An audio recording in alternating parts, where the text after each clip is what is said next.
My name is Charlotte. I'm 30 years old. That day was supposed to be the happiest of my life, but it turned out quite differently. My husband Jason hit me on our wedding day because I didn't give up my chair to his mother Barbara. At that time, I didn't know that this day would change my entire life. Guests were laughing and having fun, music was playing, waiters were serving dishes. I had just sat down in my chair after a long dance when I suddenly heard Jason's cold voice. "Stand up. Give your seat to Mom," he said without a hint of doubt in his voice. I froze, not even realizing what was happening. Barbara stood nearby, saying nothing, just looking at me expectantly. I slowly raised my eyes to Jason, trying to understand if he was serious.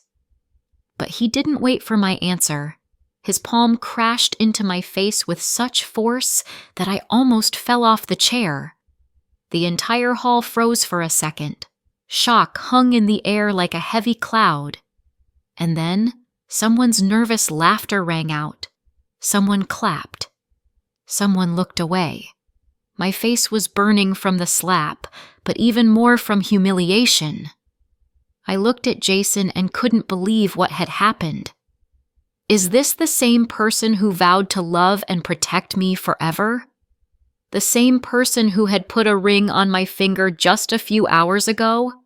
He didn't even look embarrassed, just continued eating as if nothing had happened. Barbara smiled and calmly took my place, as if everything was going according to plan.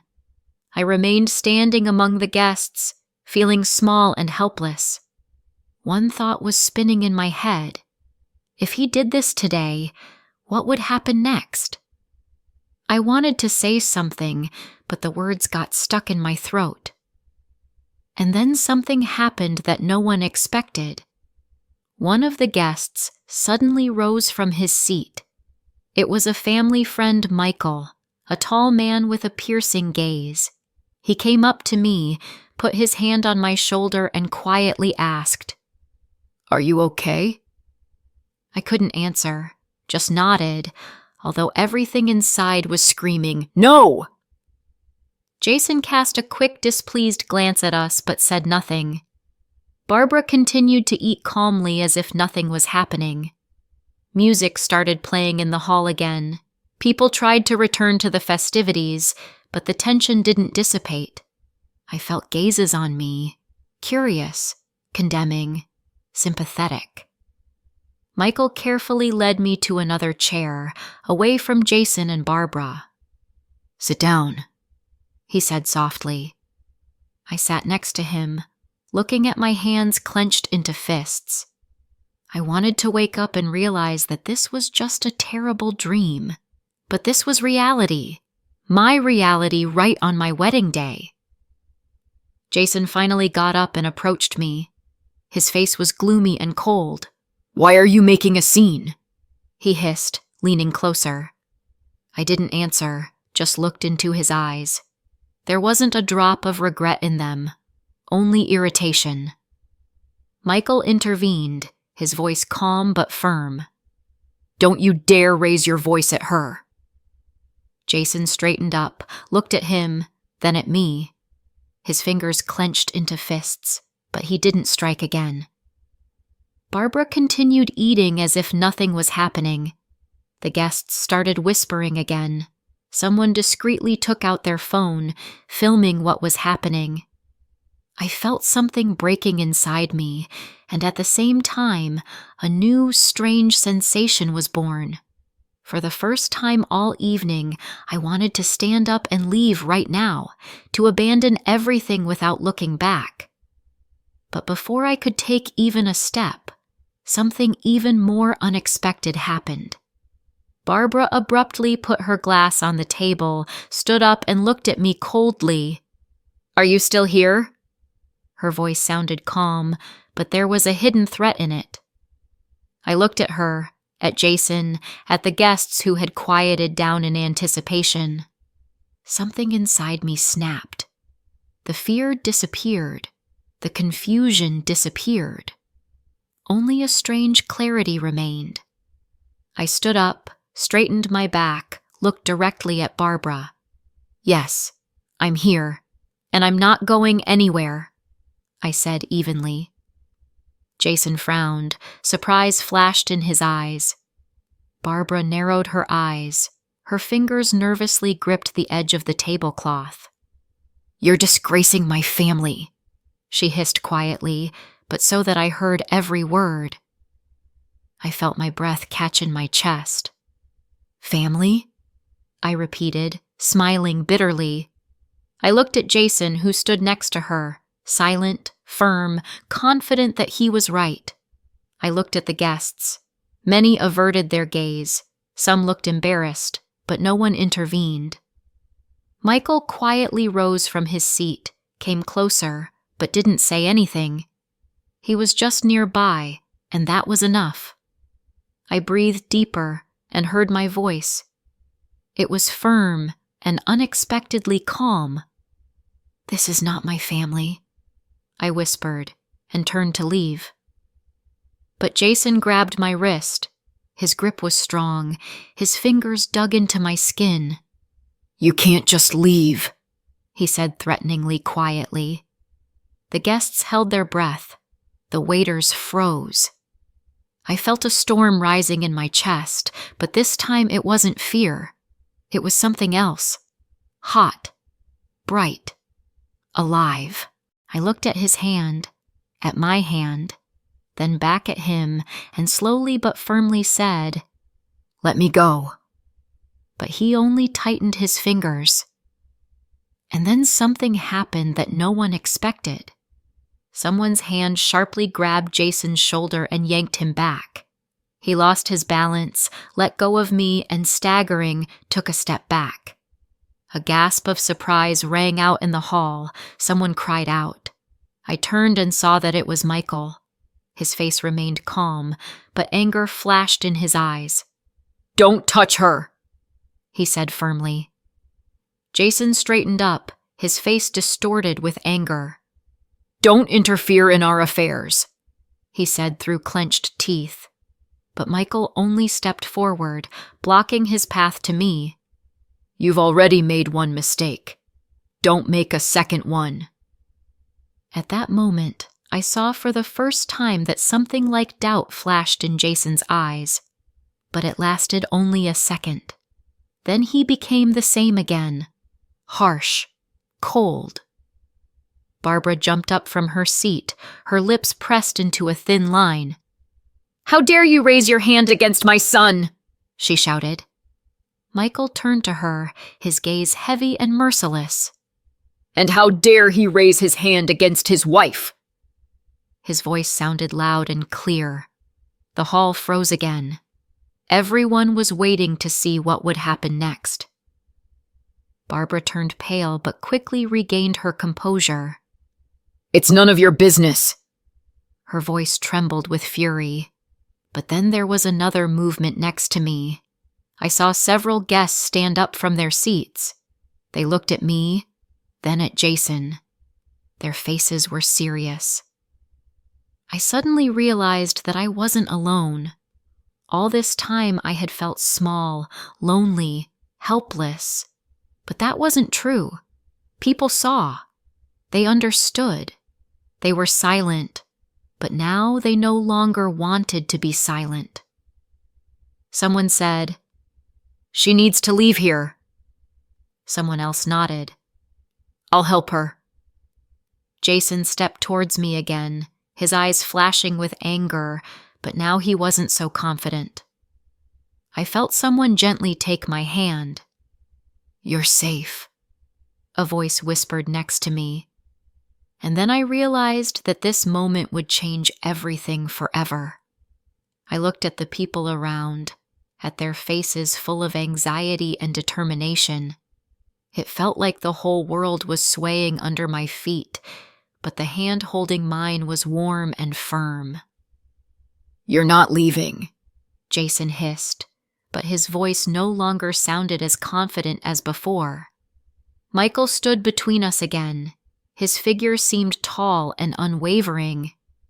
"She will leave." His voice was even, but there was a threat in it. Jason clenched his fists, his gaze darting from me to the people around. Barbara grabbed his arm and squeezed her fingers. I saw her lips moving silently. "Don't do this," I read in their movement, but he was already too far to back down. I pulled my hand out of the stranger's palm, took a step forward, raised my head, and for the first time all evening looked directly into Jason's eyes.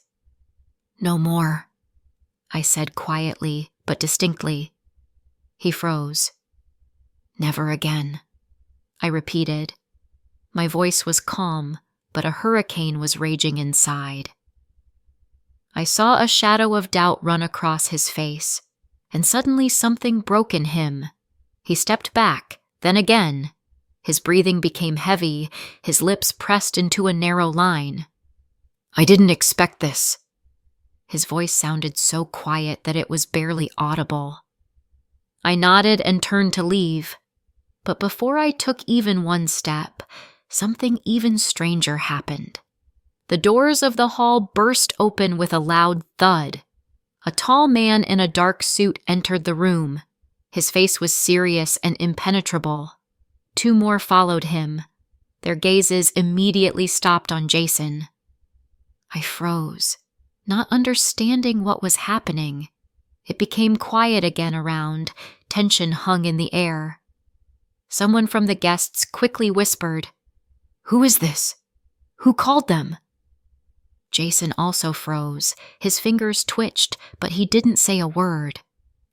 The man in the suit stepped forward and extended his hand, pointing at Jason. "You'll have to come with us." His voice was low and confident. Jason jerked back, his gaze darting from them to me, to Barbara. "What does this mean?" she asked. Her voice trembled, but she tried to hold herself together. Jason opened his mouth, wanted to say something, but changed his mind. In the crowd, someone quietly gasped. Someone grabbed their phone to film what was happening. I suddenly realized that I didn't know who these people were, but judging by the expressions on the faces of those around, they looked like those who shouldn't be contradicted.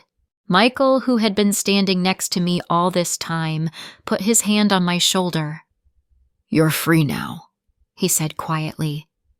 "Free," I repeated. Everything inside me was contracting and straightening out. Two men took Jason by the arms and led him to the exit. I stood still, not knowing what to feel, what to do, what to say. But before he disappeared from the hall, I heard his voice. "This isn't over yet," he said slowly. And then I realized that he was right. His words echoed in my mind, even when the doors slammed shut behind him. The hall remained tense. The silence stretched like a heavy burden. Barbara stood in place, her fingers still gripping the edge of the tablecloth. Her face had turned ashen pale. I saw how she was frantically trying to comprehend what was happening.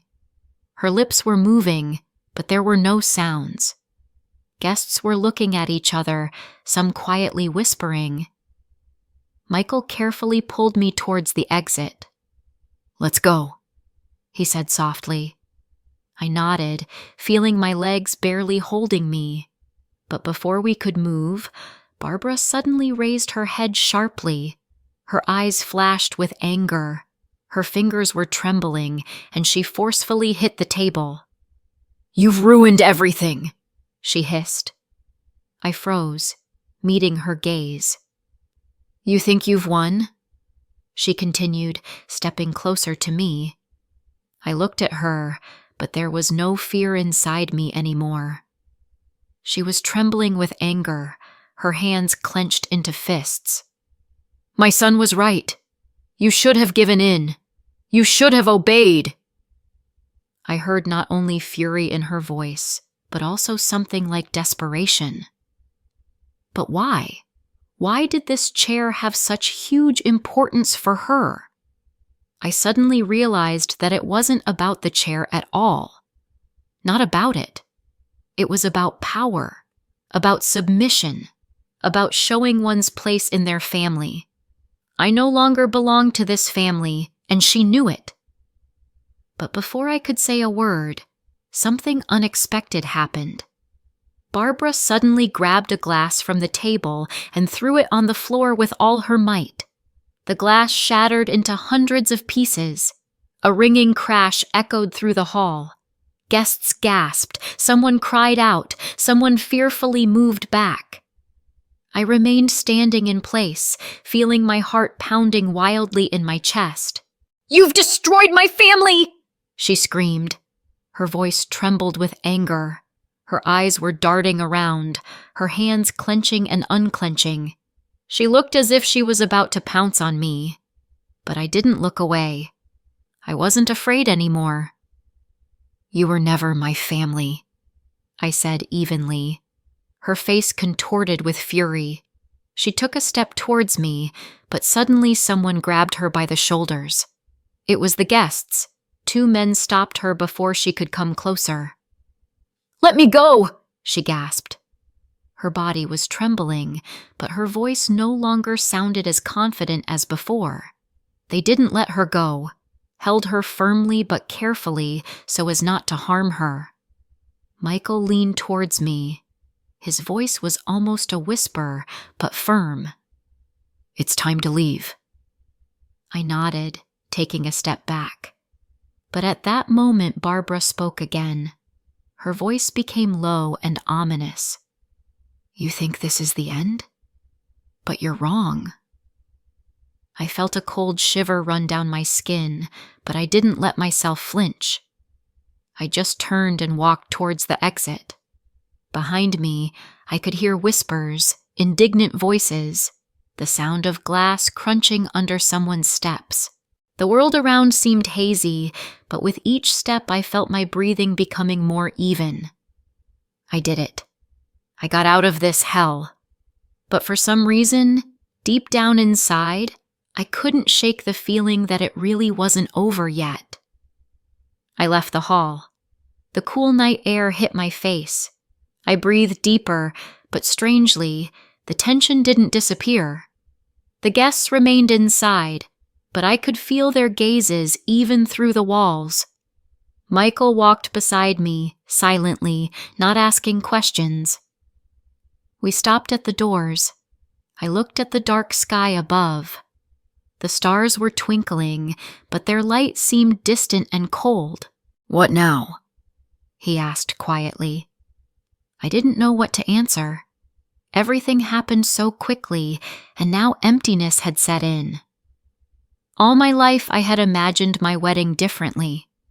But here I was, standing in a torn dress, with a bitter taste in my soul and without a husband. I closed my eyes, trying to gather my thoughts. "I have to leave," I said finally. Michael nodded, but before he could say anything, I heard movement behind me. I turned around. Barbara was standing at the doors. Her face remained dark and tense, but now there wasn't only anger in her eyes. There was something else there, something cold and calculating. Michael took a step forward, but I raised my hand, stopping him. Barbara tilted her head slightly to the side. Her voice became even quieter. "You have no idea what you've just gotten yourself into." She turned and left, leaving only a cold emptiness behind. I stood silently, feeling anxiety growing inside me. But before I could say anything, a phone rang from the darkness. The sharp sound made me flinch. I slowly took it out of my purse. The screen displayed unknown number. I hesitated, but pressed answer anyway.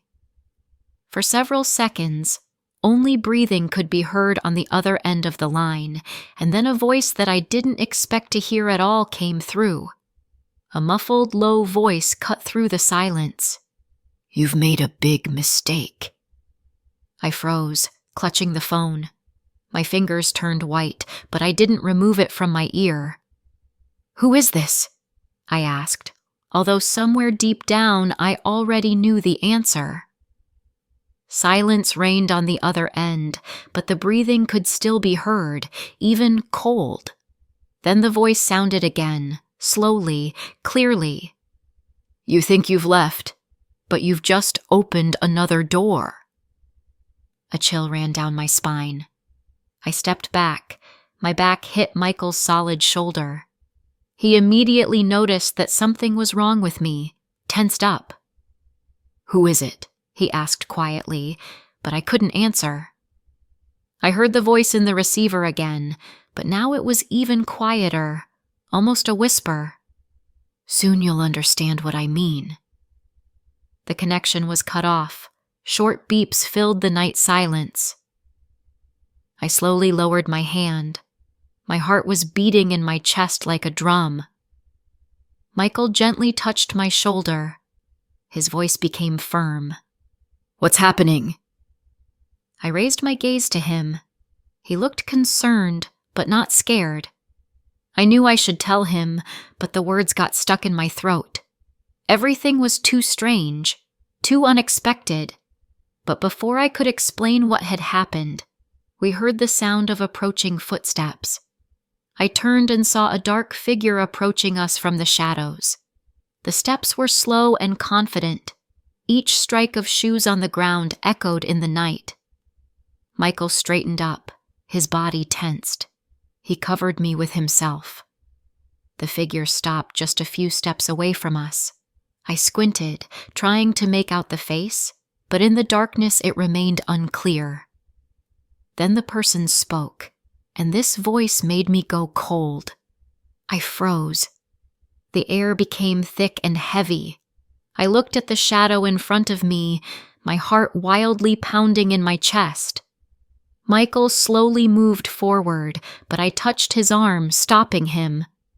I knew this voice. Quiet, cold, imbued with a strange smirk. The figure took another step, and finally the moonlight illuminated the face. I gasped, feeling the cold run through my skin. In front of me stood a person whom I had long buried in my memory, my ex-fiancé Alex, the one I once loved and who destroyed my faith in love. "Are you surprised?"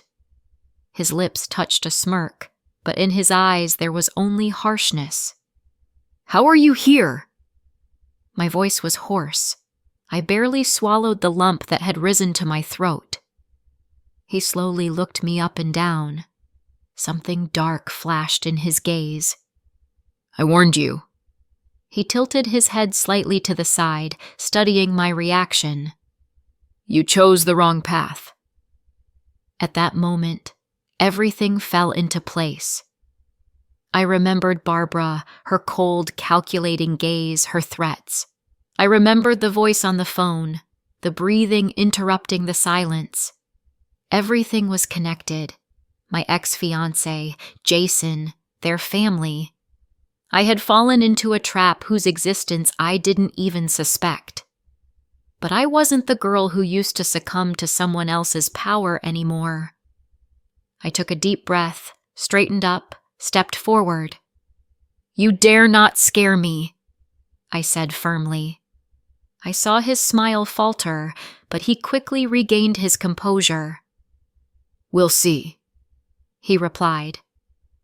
Michael put his hand on my shoulder.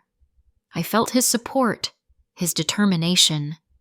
We didn't move from the spot, didn't take a step back. In the distance, the sound of a siren was heard. Someone's car was approaching. Alex frowned, the corners of his lips trembling. He knew his time was running out. The night was cold, full of secrets and unspoken words. But I knew one thing. I'm not afraid anymore. He took one last look, full of promises, and then turned and disappeared into the darkness. I exhaled, feeling the world becoming clear again. Michael gently squeezed my shoulder. His voice was soft but confident. "You're really free now." I nodded, allowing this truth to settle inside. I had made my choice, and this time it was the right one. Ahead was uncertainty, possibly even danger. But I knew I wasn't alone anymore, and this gave me the strength to face everything that lies ahead. 5 years have passed since that day that was supposed to be the happiest of my life, but instead turned it upside down.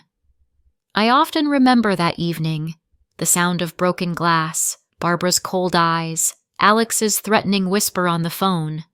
But now these memories no longer evoke the same fear.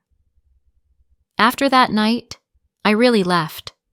Michael helped me pack my things and drove me to a small coastal town where he had an old house.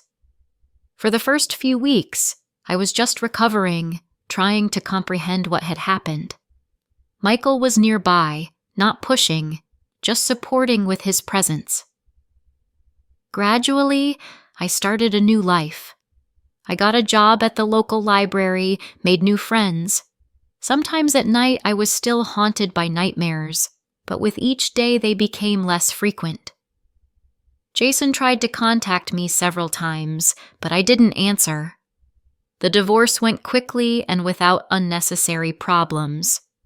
Apparently, he also wanted to close this chapter as soon as possible. I heard nothing about Barbara and Alex, although sometimes I caught myself thinking that I expected to see their shadows around the corner. Michael became my best friend. His support and belief in me helped me regain confidence in myself. Gradually, our friendship grew into something more, although we were both afraid to admit it even to ourselves. And now, 5 years later, I'm standing in a wedding dress again. But this time, everything is different. I look in the mirror and see a strong woman who has been through hell and survived, who has learned to trust and love again. Michael is waiting for me at the altar. I know he will never raise his hand against me, never try to break my spirit. Our love grew out of respect and mutual support. As I walk down the aisle, I see the faces of friends and relatives. They are smiling, and there isn't a drop of doubt or condemnation in their eyes. They know our story and are proud of how far we've come. As I pronounce my vows, I feel tears welling up in my eyes, but these are tears of happiness and gratitude, for a second chance, for a new life, for true love. I know that the past will always be a part of me. It made me stronger, taught me to value the present and fight for my happiness. But now I look to the future with hope and confidence. When Michael and I leave the church under a rain of rose petals, I feel something new and beautiful blossoming inside. I am free. I am loved. I am happy. And even though life won't always be easy, I know that I can handle everything it throws at me, because now I have a real family and real love, and that is the greatest miracle of all. Did you like the story? Write your opinion in the comments. Don't forget to subscribe to the channel and turn on notifications so you don't miss the next interesting story. See you tomorrow.